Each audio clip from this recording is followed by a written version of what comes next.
All right, welcome everybody. This is Team 8's Senior Design Presentation. I'm Jerry Pico. I'm Jose Miranda. I'm Kenneth, Marentes. So, the big picture of our project, we're going to be creating an autonomous buoy that can travel to a given or a defined GPS coordinate by its user, and it will maintain that position until it's recalled. Our buoy needs to be weatherproof due to the fact that it's going to be operating in salt water, and we want it to be able to withstand any waves it encounters, or if it starts raining, we want to protect our circuits and our electrical components. We want our buoy to be economically feasible in the sense that we want to have a wide range of customers, not just large companies using our product. We want our buoy to be versatile in the sense that you can use different sensors depending on what it is you need the buoy to do. So our motivation in doing this, we researched buoys that use technology, and a lot of them are very bulky, very hard to transport, and you need to take them out to their location and anchor them or put them out so that they can float freely. We want to minimize the cost of our research buoys, or of our buoys. Like I said, we want to have a wide range of customers, and we just want to integrate state-of-the-art technology into marine equipment. So some elements of global design in our design include providing a low-cost solution to areas that aren't as economically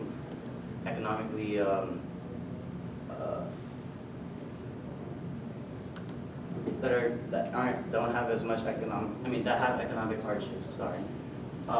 We can apply this design to monitor aquatic reefs and as well assist with environmental conservation groups, and we're providing new technology to the global community. Now, to prove our concept, we're going to be focusing on an autonomous dive flag.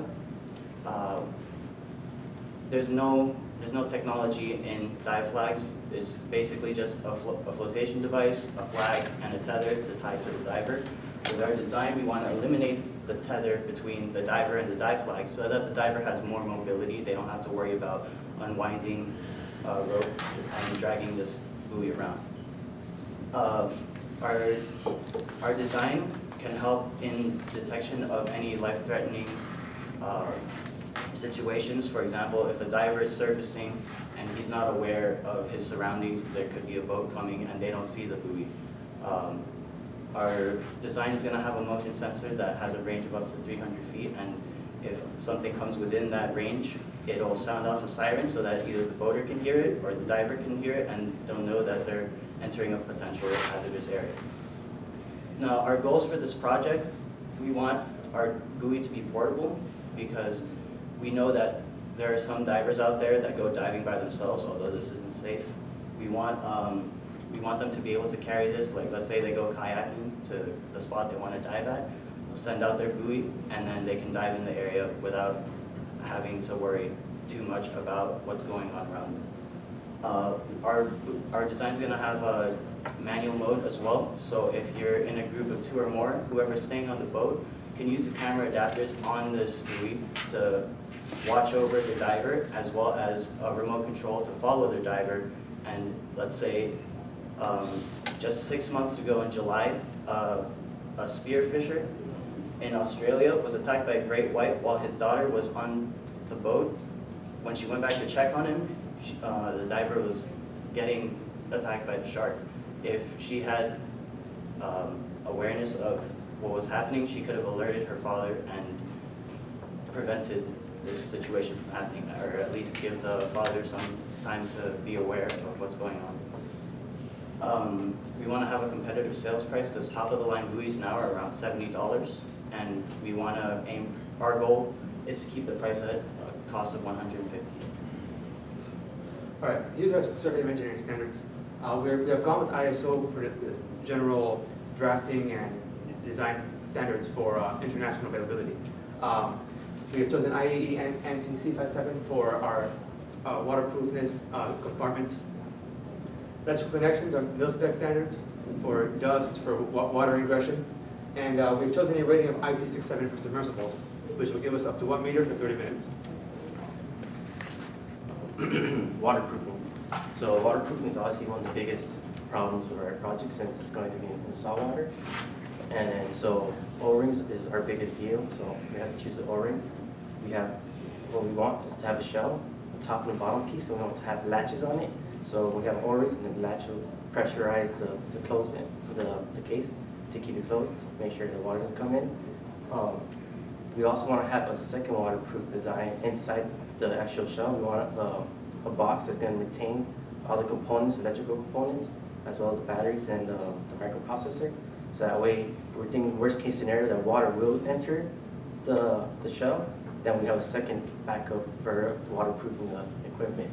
We're going to have styrofoam in the bottom for placement for the box, and also to keep the buoyancy higher. And then corrosion protection. For corrosion protection, for the shell itself, we're going to have a gel coat, so that way it protects for corrosion. And then for inside, some of the wiring, we're going to have the zinc plate metallic parts. And then also we want to have composite parts where it could be metallic, so that way we minimize the metallic parts corroding. Sensors and components. Obviously GPS is one of our main things in our project. It's what's going to help us make the buoy autonomous. So once you get it at a set location, or if it catches the point where it's supposed to stay, when the waves come and push it away, or when the wind comes and push it away, it will autonomously go back to the center point, and that's what the GPS sensor is for. We're also going to have motion sensors, which is strictly for safety reasons. But the motion sensor, as Kenny stated before, so you have a 300 feet radius within the dive flag. The boat's not supposed to pass within. So if the boat passes within that 300 feet, the sensor will come off, and it'll have a microphone on top and the bottom. So one, the diver can get alerted, and the boat can get alerted to knowing that he's past the boundaries for the diving flag. Also, the RF antenna, which is obviously for the manual mode, which is going to be able to talk to the control. And then the composite materials I mentioned before, we want to minimize the metallic parts so that the corrosion is kept to minimum. All right. Pictured here, we have our three current design alternatives. At the top left, you see a simple buoy. Number two would be the same buoy attached with outriggers for stability. And the third one is a more submersible type with a rear motor and two front thrusters. Our first alternative consists of a buoy split in the middle with two inboard propellers for propulsion. Pros here are it's easy to design. Of course, it's also easy to make. It's just two halves with all the necessary scaffolding on the inside for components. It's half submerged all the time, and it's also high visibility due to the color and the fact that it's half submerged. Cons to this, of course, would be a poor fluid design. Of course, in the water, it gets pushed around like a buoy, so it would need a ballast to keep it upright. Our second alternate is the same buoy, but with two outriggers for support. The two outriggers now contain the propulsion methods, giving it more of a moment around the center for rotation and driving. It's also going to be floating higher in the water, so less worry of constant ingression from the water. A bit higher movement in the water due to the fact it's on top of the water and not pushing through it. But of course, this is also harder to build. There's more components, and the manufacturing cost will be higher. Our third alternative is a almost fully submerged vehicle. The water line goes right up to the top, and it's essentially a submarine. It's easier to program, but it's also more stable in the water due to the fact that the waves do not have as much of an effect. Here we compare all three. We have the maneuverability, waterproofing, programming, hydrodynamic design, and cost to build in sense of difficulty from 1 to 5. We've used this graph to make a comparison on which design alternative to take, and currently they're very, very close in comparison values. All right, so breakdown responsibility. Pico has the SolidWorks drawing and also the packaging. Kenneth Marentes has the sensors and the electrical components, and then I myself have the programming and project management. Since programming is closer to the end, once we figure out our design and we start programming it, I'm working with Jerry's to make sure that he stays within the design constraints, as well as Kenny. So once we figure out our design, then we start adding the components, and then we can start spacing the actual design itself. Here's our timeline. So far, right now, we're in December, so we're conceptual design. So within the next week or two, we have to figure out what design we're going to go with, because they each have their pros and cons. So ultimately, once we choose our design, then we're going to have to start working on how to fix these cons and overcome them as a team. And then from there, we move on to modeling simulation and keep on track of our timeline. Our design experience, we gain knowledge of aquatic systems and electronic aquatic systems, because in the engineering world, once you use water, it kind of tends to destroy everything, comes in and burns everything, it's full of salt water corrodes everything. We're also collaborating together the whole time, using a lot of modeling, and we have to figure out also what type of simulations we're going to run. Since it's on the water, we're going to do some CFD, we're going to do some waterproof simulations that we still haven't figured out. And then the manufacturing and prototyping, we have two different types. We could either go 3D printing, that's going to be a little more pricey, a little harder, or we can do just molding itself, and that's going to be a little harder in the sense that we're going to have to try to mold it specifically to our design. That's more hand-on coordination. And then a quick overview, our big picture is our multi-purpose buoy. We want to have multiple models, highly customizable, and it's very easily deployable, so that way we can compete with the others that are out there. And our small picture, which is our proof of concept, we want to have it that this is pretty much the smallest model, meant for recreational divers only, and it's strictly for safety. So pretty much for the price itself, yeah, it's double the price of the regular buoys, but for that little increase of price, you get that added protection that can possibly save lives. And our conclusion. So now we have to select which design and start figuring out everything else. We have to figure out the best sensors, because once you start adding sensors, the more money you pay for sensors, the better accuracy, but we're still trying to keep it economically feasible. So we have to find that balance between the two, so that way it's accurate enough, but not too accurate where it's too expensive, so we can't sell it and make a profit from it. And then finalize our design by when to break to start the simulation. And then this is our poster board, and we are ready for questions. What's going to make this buoy follow the diver around? It's not following diver, it's GPS guided. So pretty much, once it locks out position, and then once the waves push it out, I have to program it to come back. So I have to program not only to go back to position, but I have to program it to come back to waves, or the wind is pushing it sideways or the other way around. But I'm a diver, I jump over the side, I've got this above me to protect me. Okay. I swim 100 feet away from the boat. Is this going to follow me 100 feet away from the boat? So there's two modes for this. There's a manual mode and there's also autonomous mode. The manual mode consists of, let's say you're with a charter boat. We have a person on a boat controlling it with the group as they swim away. The autonomous mode consists of, you have a computer, you put in your GPS coordinates, say at a shipwreck or any location, and you find where that location is. So then from there, either you jump in at the buoy or you swim towards it, marking the spot where the shipwreck would be. So it's more of a holding location autonomous mode instead of a following. Well, we did consider that. The constraints for our project were pretty tough, especially for underwater, following. Yeah, initially we wanted to follow the diver, then once we looked in transducers to try to ping back from the diver to the buoy to ping back to itself, the technology is not there yet, or it's way too expensive that we can't afford to build it. Well, that might be the interesting thing to develop that technology. Yeah. Because I know I haven't dove for a long time, but when I did, I'd get away from the boat, sometimes 100 feet maybe. Exactly. And I'd pop up and look around and, oh, man, this boat's up here. And if I had something like this that wasn't tethered to me, where I dropped down to 30 feet, come up to 15 feet, but it followed me wherever I went, that would be pretty cool. Yeah, That would be a great protective device. Exactly. So unless you want to prove the design concept, so that way if the technology does come out, we're ready to implement it in our design. Why don't you develop the technology? The transducers themselves for the diver, because from the buoy itself, we could ping to the diver. The problem is the transducers to ping back to the buoy, and so the sonar already works in 1D, and that's why ships have arrays of sonar.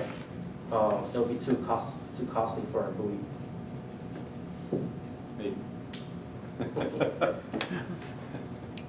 Have you looked into scuba diving regulations? Because I know there's a specific distance from the buoy, or where the buoy has to be from where the diver is. Yeah.